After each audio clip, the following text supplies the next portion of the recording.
regarding the India-England Test match that is set to start at Ranchi on Friday. And as is usually custom with the England cricket team, they do tend to name their playing 11 about 24 hours in advance. And well, we do know at long last what that playing 11 is going to look like. And there was some speculation that you'd be seeing some changes in that playing 11 given the nature of the surface, but they're not exactly the kind of changes that you would think that they would make. Most were assuming that England would actually bring in another off-spinning option and potentially go with one less seam option.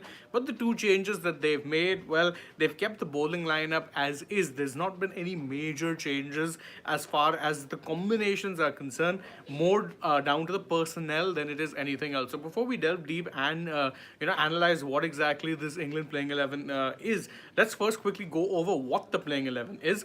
So you've got Zach Crawley and Ben Duckett unchanged at the top of the order. Ollie Pope, Joe Root, and Johnny Bairstow surprisingly keeps his place, given there was plenty of talk that a Dan Lawrence could potentially be looked at. But no, it is Johnny Bairstow at number 5. At number 6 and number 7 is Ben Stokes and Ben Fowkes. At 8, you've got Tom Hartley, Ollie Robinson at 5, James Anderson at 10, and Shoaib Bashir at 11. So what does that mean? That means there have been two changes made. You've gone out with Mark Wood, and you've also dropped Rehan Ahmed. In have come Ollie Robinson and of course Shoaib Bashir. So that's two major changes that England have made to their playing 11. And what all it tells me is they don't quite know how exactly it is that the surface is going to play. Now there's been plenty of talk from the England camp. You heard it from Ollie Pope, you heard it from Ben Stokes himself, wherein he said that I haven't quite seen a pitch like this in India. I don't exactly know how it is that it's going to play. And perhaps that is why they haven't gone the whole hog and let's say brought in a third spinner in Shoaib Bashir to complement Rehan and Tom Hartley. They've gone with Hartley, but Shoaib Bashir has basically come in as a like-for-like replacement as far as Hartley is concerned, in the sense that you're replacing one spinner with another, although it isn't as like-for-like given that Rehan does offer you an option with the bat as well. Bashir probably offers you less with the bat than what a Rehan would offer you, but those are the two major changes. Robinson coming in for Wood, not that much of a surprise when you consider that there was talk that they would want to rest Wood. Wood had been bowling continuously and had put in a lot of effort during the last game. So with Wood, you always know that it's always going to be a case of managing his workload, ensuring he doesn't pick up injuries, because when he's fit, obviously an asset, but him being injured, not ideal. Although I will say this, I'm a little surprised that it's Ollie Robinson who got the nod. I thought they'd go with Gus Atkinson, but maybe they don't want to go with debutants.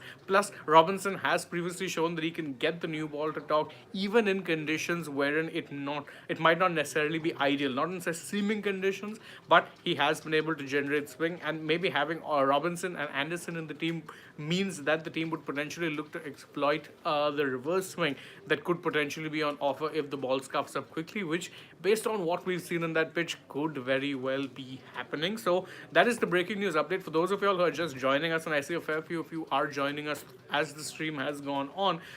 England have named their playing 11, so I'll quickly read it out for you guys, go over it again. So you've got Zach Crawley, Ben Duckett, Ollie Pope, Joe Root, Johnny Bairstow, Ben Stokes, Ben Fowkes, Tom Hartley, Ollie Robinson, James Anderson, and Shoaib Bashir. So the two changes that were made, you've dropped Rehan Ahmed and you've rested Mark Wood.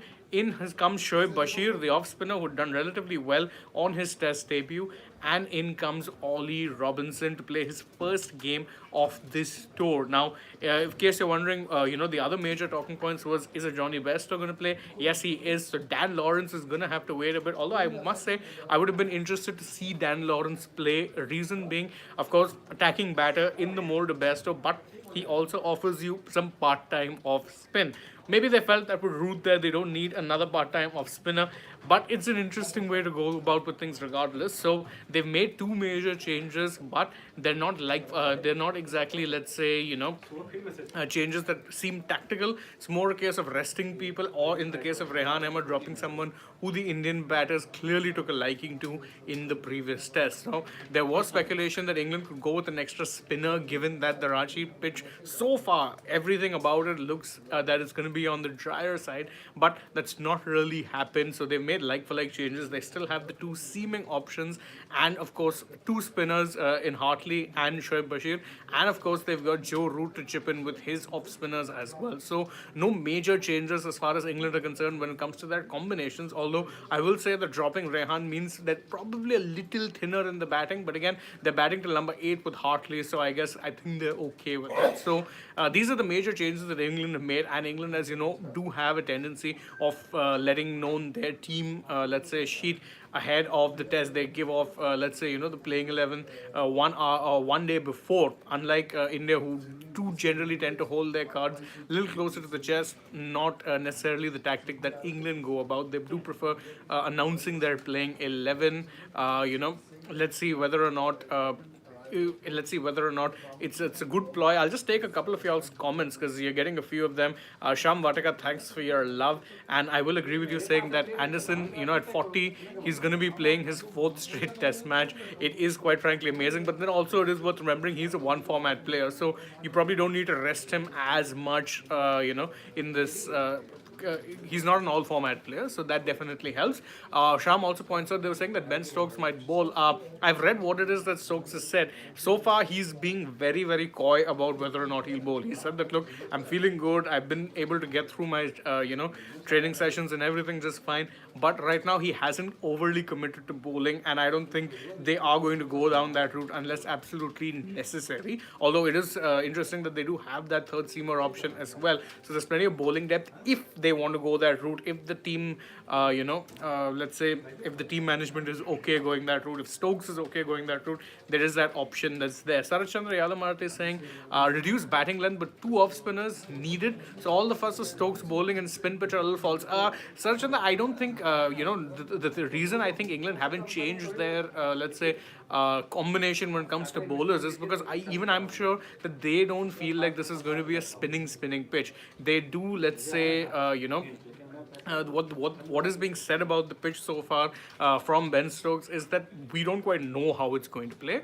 We don't know how it is going to play. So if you're unaware, they already have enough spinning options. They do have seam options as well. Wood going out was a given. You'd have to rest him at some point. Tejas Chaskar asking why not pick Harry Brook instead of Bairstow. Tejas Brook has been he had pulled out of the store due to personal reasons, so he's never going to be available. Tanmay Yadav makes a point that I made earlier, saying Anderson and Robinson at the same time bowler could have added Atkinson. I agree. I would have personally liked to see Gus Atkinson as well, but maybe they felt experience might just be what won out in this particular case. So that's it. Thanks for your comments. That is England's playing 11, and it's an interesting one for sure. Whether or not it's the right choice, wrong choice is something we'll only know when the test starts. Of course, that's tomorrow morning. So join us for that and stay with us through the day. We have plenty more coming your way. For now, thank you guys for joining us on this particular live stream. We appreciate your love, and if you enjoyed it, don't forget to like it, share it with your friends, subscribe to the channel, tap that bell, leave us a comment, follow us on Instagram, Twitter, Facebook. Don't forget to download the SportsTech app, and if you're already on the channel, go ahead,